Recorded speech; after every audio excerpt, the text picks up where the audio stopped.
basically, this is a co-creation by the microbiology infection team, and I'm Claire Thomas. As you probably remember, I'm the old director of infection control for 4.5 years, and I handed over to Nick Cortez in February 2021. And it was very obvious to us at the beginning of the pandemic that rapid diagnostics are the way forward, knowing that the estate all around the NHS is not brilliant, and this still continues to be a theme today.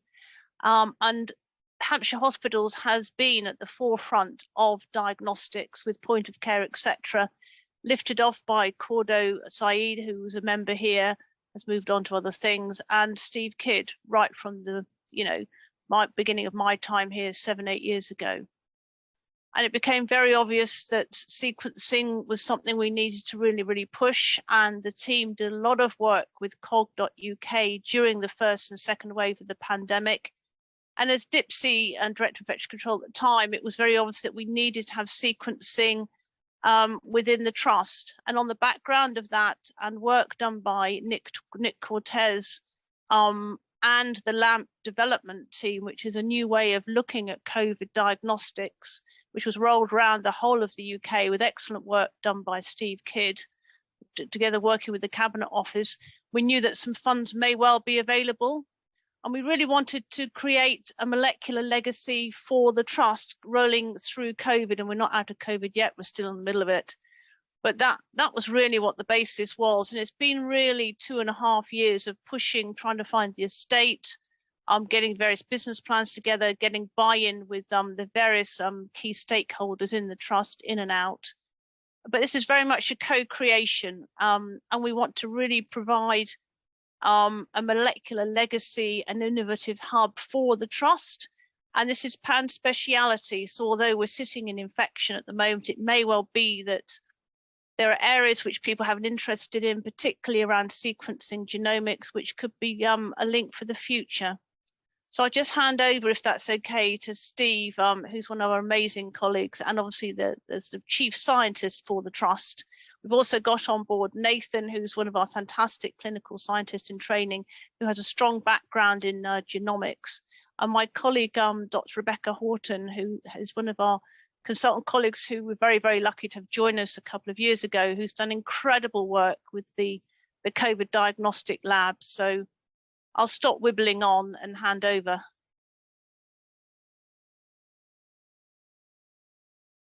Hello. Thanks for that good introduction, Claire.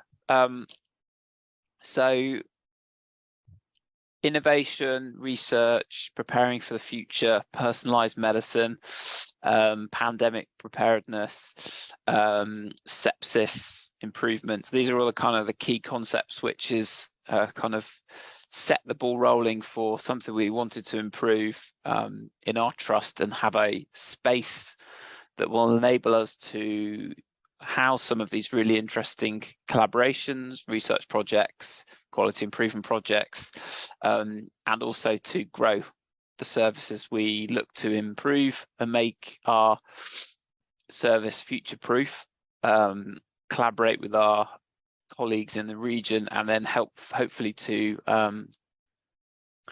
think it's fair to say help to kind of influence some of the best practice in the NHS going forward nationally. And as a result of the connections that a lot of the team has made during the pandemic, we have a seat at numerous tables nationally which allow us to influence some of these improvements.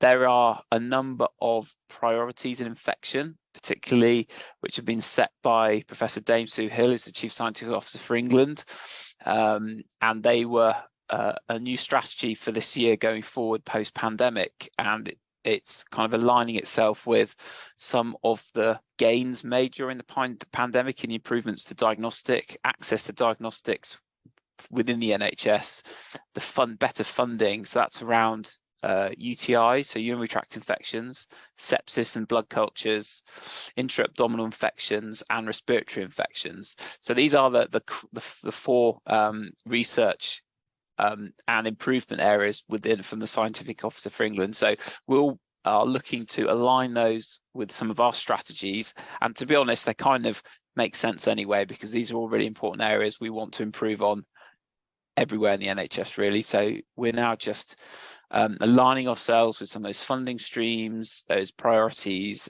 because we will see an immediate impact within our own trust and our own patient pathways and improvements, etc.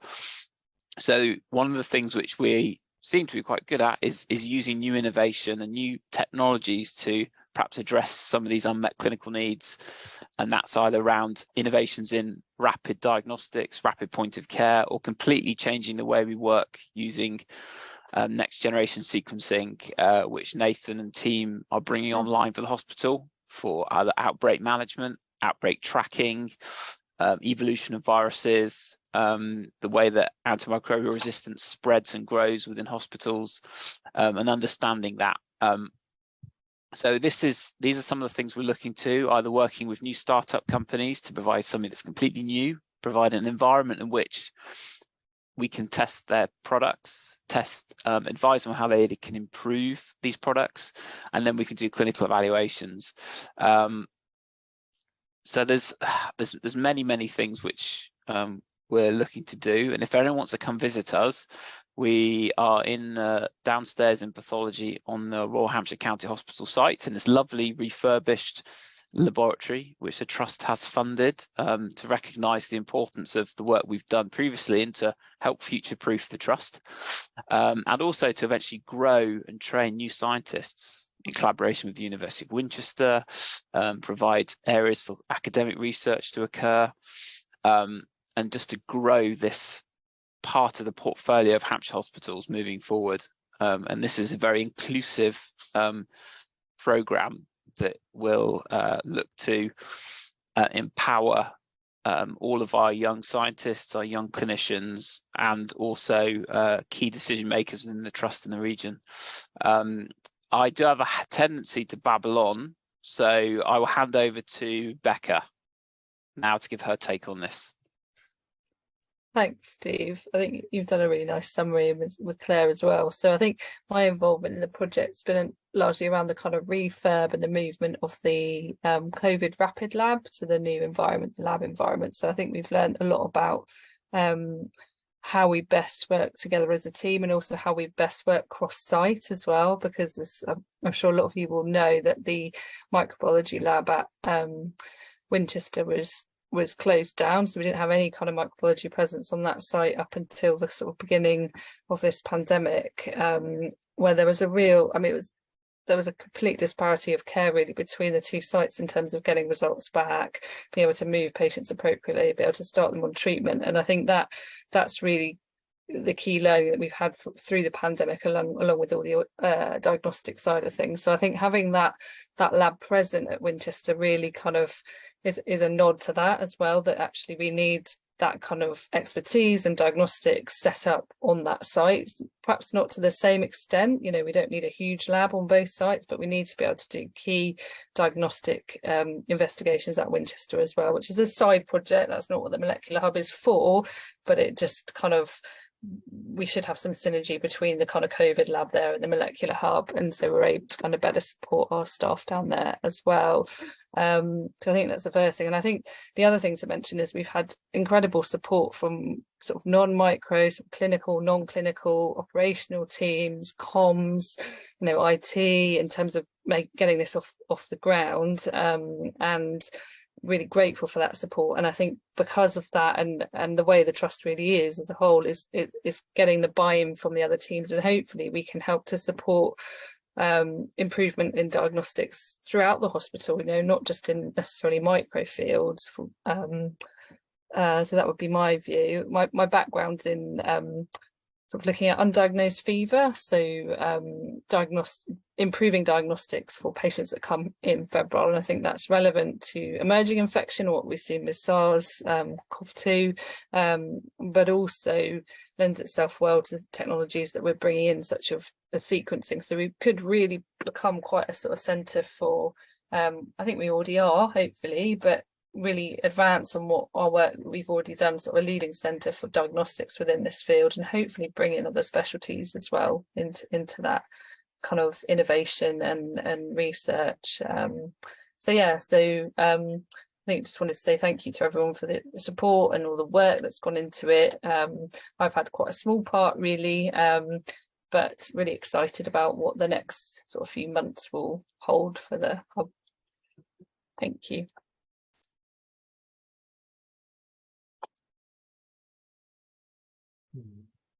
I guess I don't know if anyone's got any questions. I can't work Zoom again, so I'm struggling.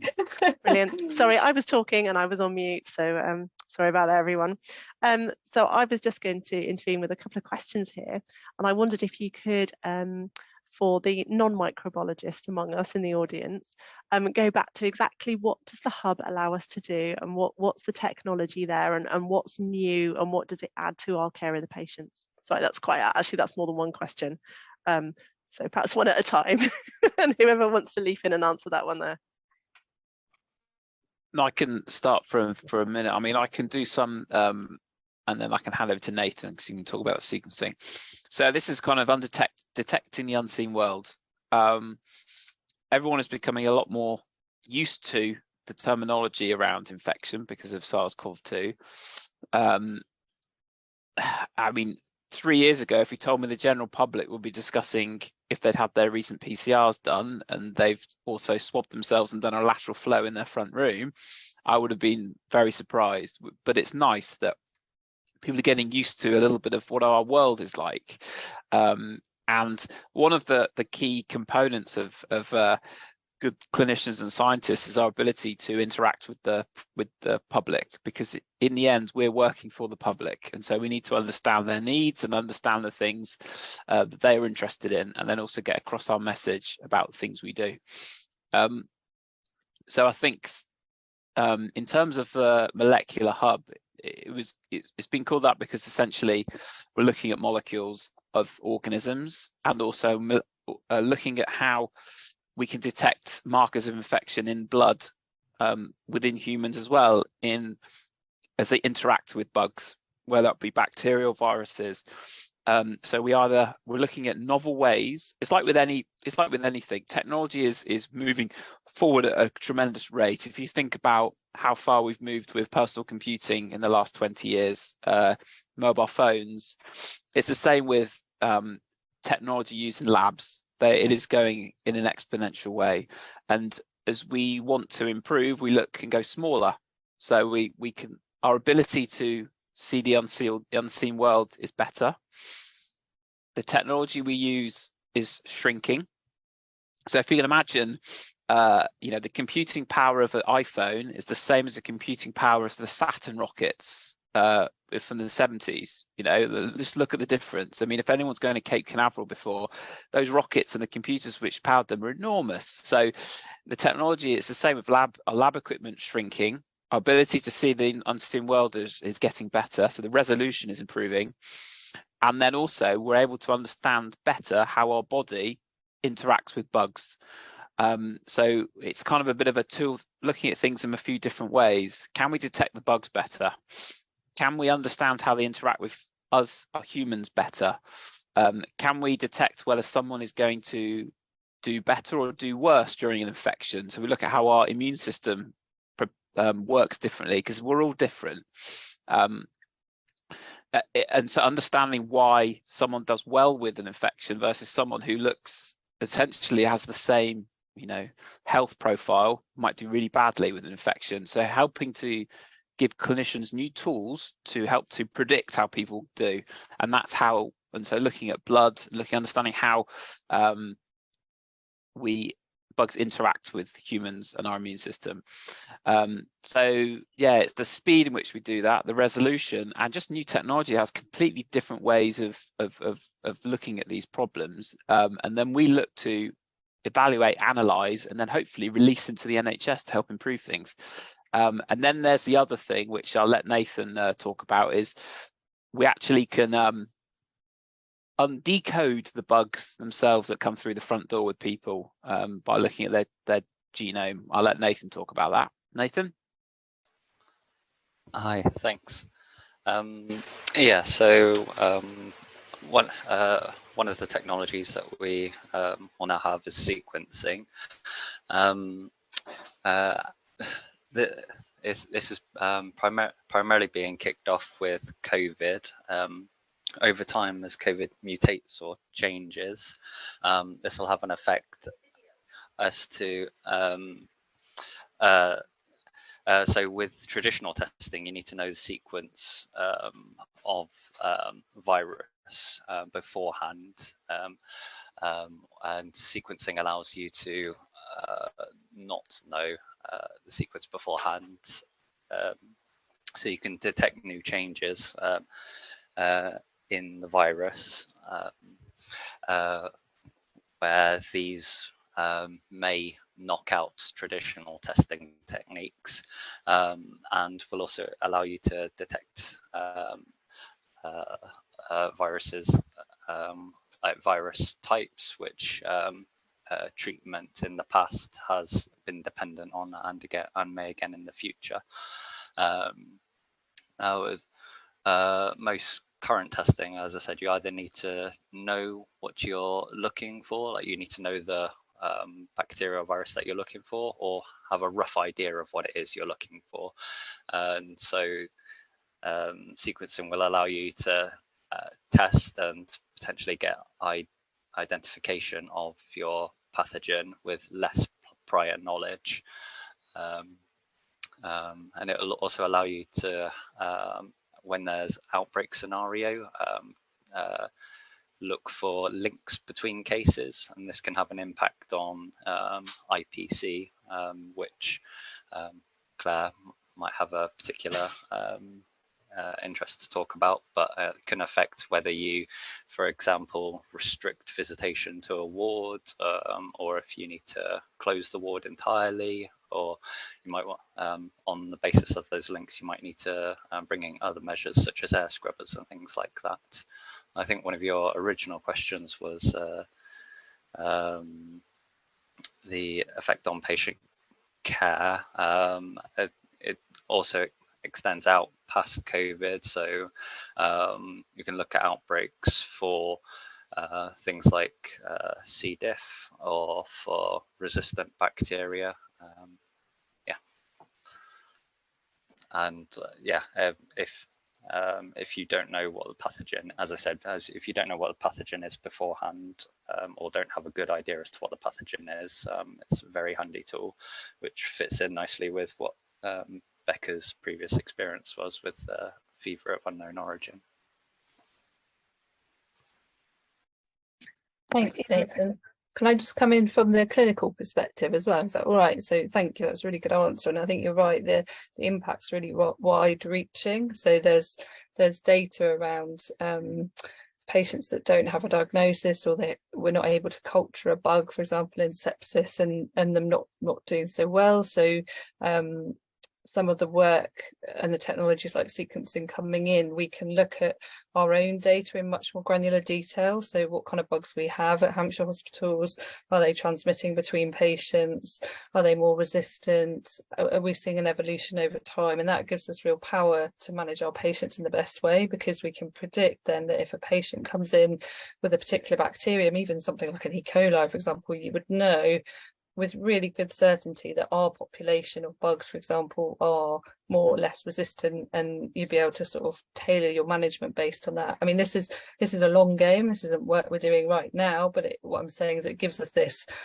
ability to respond to things that are changing in the environment around us. For example, I'm not suggesting this is a piece of work we're doing now, but we're seeing obviously large numbers of people coming across as refugees, often with multiple infections, and be able to sort of respond to those kind of changes in our epidemiology. And the patients that we're seeing at HHFT will give us real clarity on management, infection control, and what kind of public health interventions need to be made as well. So that's the kind of diagnostic angle.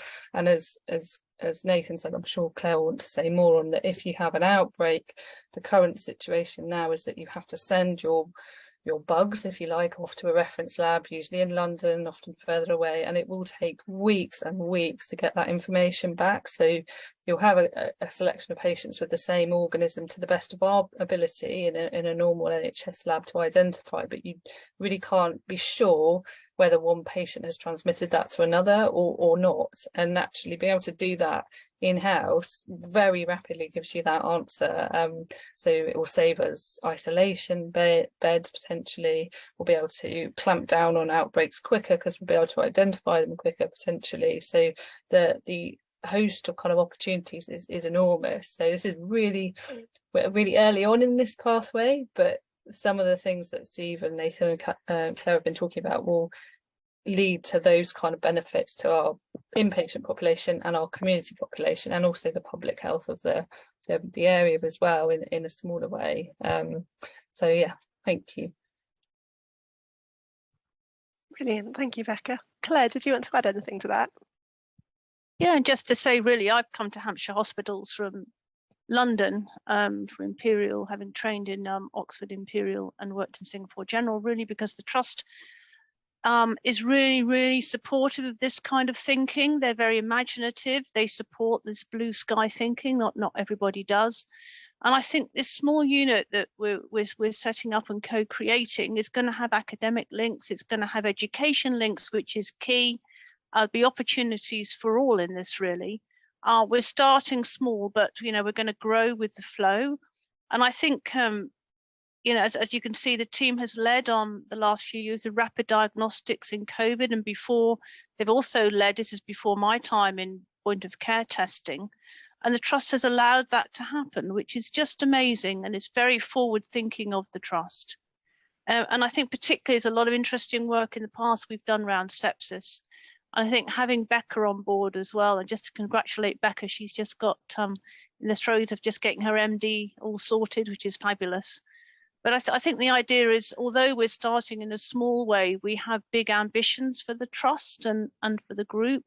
And it's really, it's really supporting the young and the old, really, here. Anyone who's got an interest is extremely welcome. And I think the IPC is critical, and rapid diagnostics, as I've said before, because of our estate around the whole of the UK, is a bit of an issue. But if you've got something that gives you an answer in a couple of hours, even at the front door, and you can individualize patient therapy, as Stephen's alluded to, particularly things like sepsis and new emerging pathogens that Becca's done her work on, particularly with the climate change happening, will be at the forefront of everything. Thank you, Claire. You alluded to, supporting our younger team members, and one of the questions we've got in the chat is about a structured programme for training clinical scientists. And so I think, Stephen, that's something that you're on at the moment, isn't it? Yeah. So we're not reinventing the wheel in terms of we're not providing our own training programme. We are providing opportunities for the already established training programmes. So there are a number of national scientist training pathways, either through the university accredited biomedical training system or once through the university system into a scientific training program, which is called the STP, and all the way up to consultant scientists.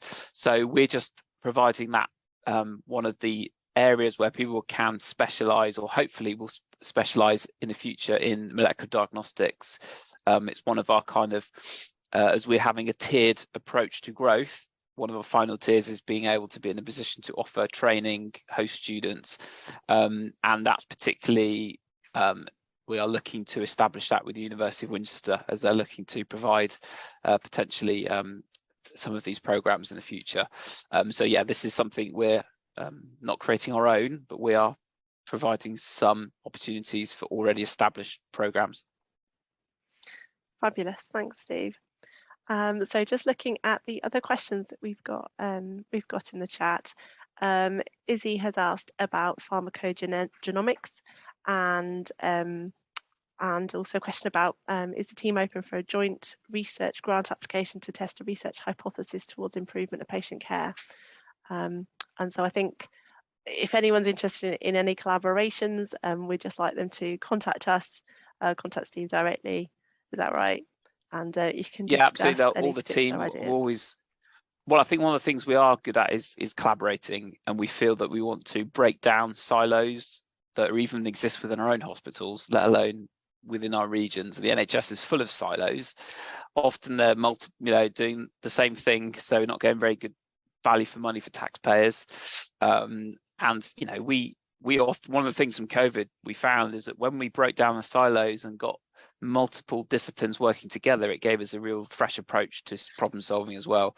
We want to get away from group think, which is when you just constantly collaborate with or work with people who think the same way as you. So yes, I mean, pharmacogenomics is a really interesting field that is gaining real momentum now.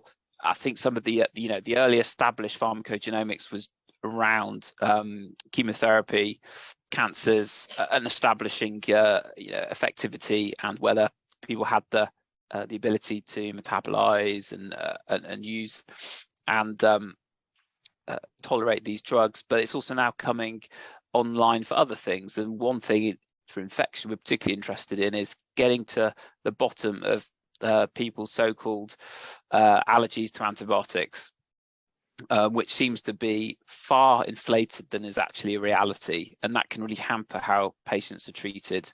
And also often they're not on the best possible treatment because of a so-called deemed penicillin allergy, for example. So there are some really interesting work around determining the various immune profiles, which can determine whether you will have an anaphylaxis or not. And some people are looking to maybe package these into rapid tests. So ideally, someone comes into A&E, we could take some blood and then determine what antibiotics they can and cannot tolerate there and then. So that's something that will be okay, we're a bit away from that, but that would be an ideal situation. Okay, and then for anything else, really, it's a really interesting field. That is really exciting to hear, actually, because I think quite a lot of us on the call are clinical, and we deal directly with patients and have seen some of these issues in practice. So potentially be looking at a tool that can help us with that. That's amazing. So we have got to the end of our time today to talk about it. So I know everyone's busy, and we'll let you go. But I just wanted to say thank you to all of our presenters for coming along to talk to us about the hub.